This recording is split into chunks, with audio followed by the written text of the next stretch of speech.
നിങ്ങൾക്ക് ഇസ്ലാമിനെ അറിയുന്നത് വാളെടുത്ത് വന്നിട്ടാണ്. ഞങ്ങൾ അവിടെ വാളല്ല വന്നത്.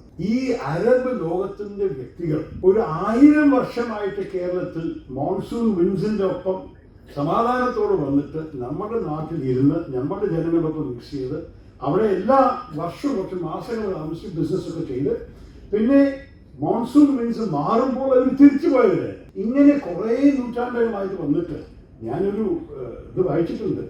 It is impossible to tell the difference between the DNA of a Malayali in the coast particularly and the DNA of a person from Oman.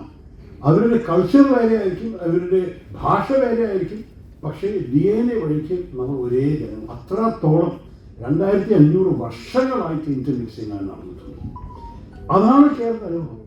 അപ്പോൾ ഇസ്ലാം വരുന്നത് വാർത്തയായിട്ടാണ്. ഈ എല്ലാ വർഷവും വരുന്നതെന്ന് പറയുന്നു. ഞങ്ങളുടെ നാട്ടിൽ എന്താ സംഭവിക്കണമെന്ന് അറിയൂ. ഇങ്ങനെ ഒരു നബിയുണ്ട്, അദ്ദേഹം ഇതൊക്കെ പറയുന്നു. അങ്ങനെ വാർത്തയായിട്ട് വന്നിട്ട് ഒരു രാജാവോട് ചെരുവാൻ പെരുമാറിൽ പറഞ്ഞ് എനിക്ക് ഇദ്ദേഹത്തെ കാണണമല്ലോ, ഇദ്ദേഹത്തിന്റെ സന്ദേശം ഇൻട്രസ്റ്റ് നമ്മൾ കാണട്ടെ പറഞ്ഞിട്ട് 10-22 കപ്പലിറങ്ങി അറേബ്യയിൽ പോവാൻ. അറേബ്യയിൽ എത്തിയില്ല. ചില കപ്പലുകൾ നമ്മുടെ തൊട്ടടുത്ത് ലക്ഷദ്വീപ് വരെയൊക്കെ എത്തി താമസം നിൽക്കേണ്ടി വന്നു. പക്ഷെ അദ്ദേഹം അവിടെ എത്തി. അതിന് തെളിവെന്താണ്? ഇന്നും കൂടി നിങ്ങൾ കാണും. ഒമാനിന്റെ സലാല നഗരത്തിന്റെ സ്ഥലത്തായി നോക്കിയാൽ കേരളത്തിന്റെ 4 മരങ്ങൾ അവിടെ വളരുന്നു.